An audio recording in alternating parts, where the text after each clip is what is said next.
नमस्कार दोस्तों, मेरा नाम है सुमित और आज की वीडियो में हम देखने वाले हैं कि एलआईसी का आईपीओ का क्या रिव्यू हो सकता है, क्या एस्पेक्ट हमें ध्यान रखने चाहिए, आपको डिटेल में बताऊंगा।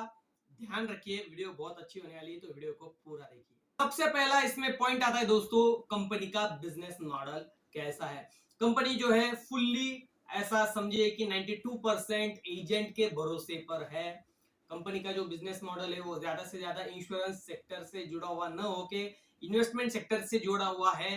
क्योंकि लाइफ इंश्योरेंस क्या होता है दोस्तों, अगर आपकी डेथ हो जाती है या कुछ प्रॉब्लम हो जाता है, एक्सीडेंट हो जाता है, तो आपको उसका जो प्रीमियम है उसके रिटर्न में आपको एश्योरेंस मिलता है। लेकिन इस कंपनी का जो है दोस्तों थोड़ा अलग प्लान है। कंपनी जो है डेथ होने पर भी पैसा देती है और कुछ मैच्योरिटी होने के बाद भी जो है प्लान का पैसा देती है। इसके वजह से कंपनी पर थोड़ा डाउट होता है नेट प्रॉफिट मार्जिन को लेकर, और वैसे ही वो कम भी है।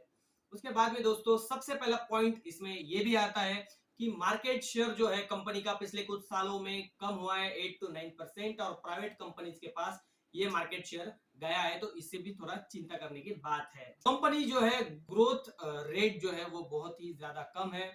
इंडस्ट्री जो है बहुत अच्छा ग्रोथ रेट दिखा रही है 17% से 20% तक, और कंपनी जो है 7 से 8% ही ग्रोथ रेट दिखा रही है, इसलिए ये भी बहुत बड़ा कंसर्न बन जाता है। मैंने जैसे आपको बताया कि इन्वेस्टमेंट के तरफ इसका ज्यादा कल है इंश्योरेंस बेचने से ज्यादा, तो इसी वजह से नेट प्रॉफिट मार्जिन भी बहुत ही ज्यादा कम है। जहां पर प्राइवेट इक्विटी जो कंपनी जो 20 to 25% तक नेट प्रॉफिट मार्जिन जो है एक्वायर कर रही है, ये कंपनी सिर्फ और सिर्फ 8 to 10 या 12% ही नेट प्रॉफिट मार्जिन एक्वायर कर रही। ये बात ध्यान में रखिए दोस्तों, भावना में बहना नहीं है, आपको डाटा के आधार पर डिसीजन लीजिए। कंपनी का अगर बैलेंस शीट या प्रॉफिट एंड लॉस स्टेटमेंट या हम कैश फ्लो देखिए तो ओवरऑल अच्छा है, लेकिन ग्रोथ कम होने की वजह से बहुत अच्छा नहीं है। फिगर्स ज्यादा बड़े हैं, लेकिन पिछले कुछ सालों में ये ग्रोथ रेट जो है बहुत ही ज्यादा कम हो गई है, और उसी में कोविड आया था, इसी ने इसकी पूरी बैंड बजा दी है,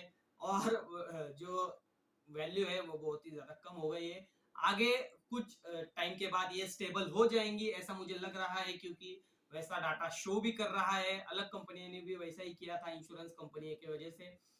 क्योंकि दोस्तों ये जो बिजनेस है ये बहुत ही ज्यादा बिग है। मार्केट शेयर भी कंपनी का 70% है। और यहाँ से जो लोग हैं वो बहुत ज्यादा एक्सपेक्टेशन रखते हैं रिटर्न्स का भी, और इनका जो फेथ है कस्टमर पे वो भी बहुत ही ज्यादा है। अभी हम बात कर लेते हैं दोस्तों वैल्यूएशन के बारे में। सबसे मेन चीज यही है, आपको पूरा इसमें खोल कर बताऊंगा। कंपनी का जो वैल्यूएशन है दोस्तों वो मीडियम है। गवर्नमेंट ने बहुत ज्यादा वैल्यूएशन भी नहीं रखा है और बहुत ज्यादा कम भी नहीं रखा है।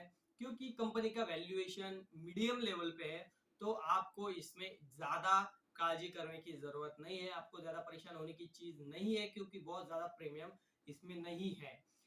ज्यादा दोस्तों अगर बिजनेस आगे जाके ग्रो होने वाला है तो हम प्रीमियम पे भी इन्वेस्ट करने के लिए तैयार रहते हैं। लेकिन कंपनी जो है आगे का ग्रोथ है बहुत ज्यादा नहीं दिखा रही है, क्योंकि प्राइवेट कंपनी बहुत ही ज्यादा तेजी से भाग रही है।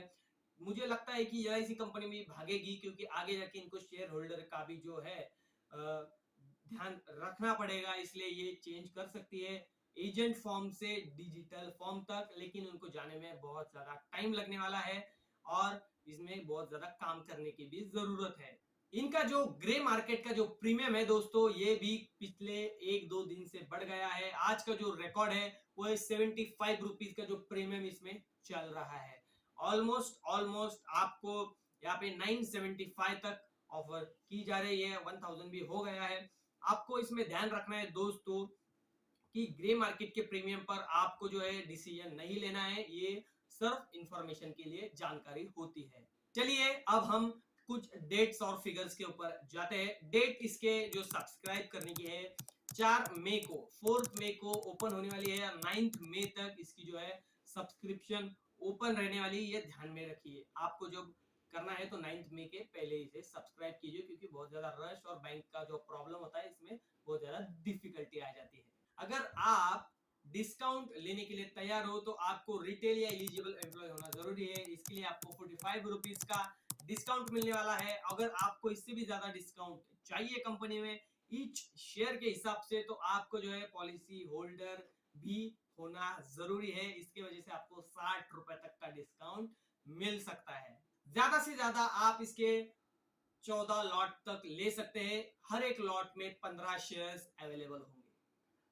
17 मई तक इसकी जो है लिस्टिंग आ सकती है दोस्तों, ये ध्यान में रखना अगर आपको अलॉटमेंट होती है तो। और मुझे तो लगता है सभी को अलॉटमेंट हो जाएगी। अगर आपको ये केस स्टडी पसंद आई है तो जल्दी से सब्सक्राइब कीजिए और बाजू का जो बेल आइकॉन है उसको भी दबाइए। और अगर आपको इसमें डिटेल में जाना है तो मैंने नीचे एक 2 लिंक दिया है, उसके हिसाब से आपको एनुअल रिपोर्ट भी मिल जाएंगे कंपनी के, और जो रेड हरिंग प्रोस्पेक्टस है वो भी आपको अवेलेबल हो जाएगा। ऐसे वीडियो देखने के लिए जल्दी से सब्सक्राइब कीजिए। धन्यवाद।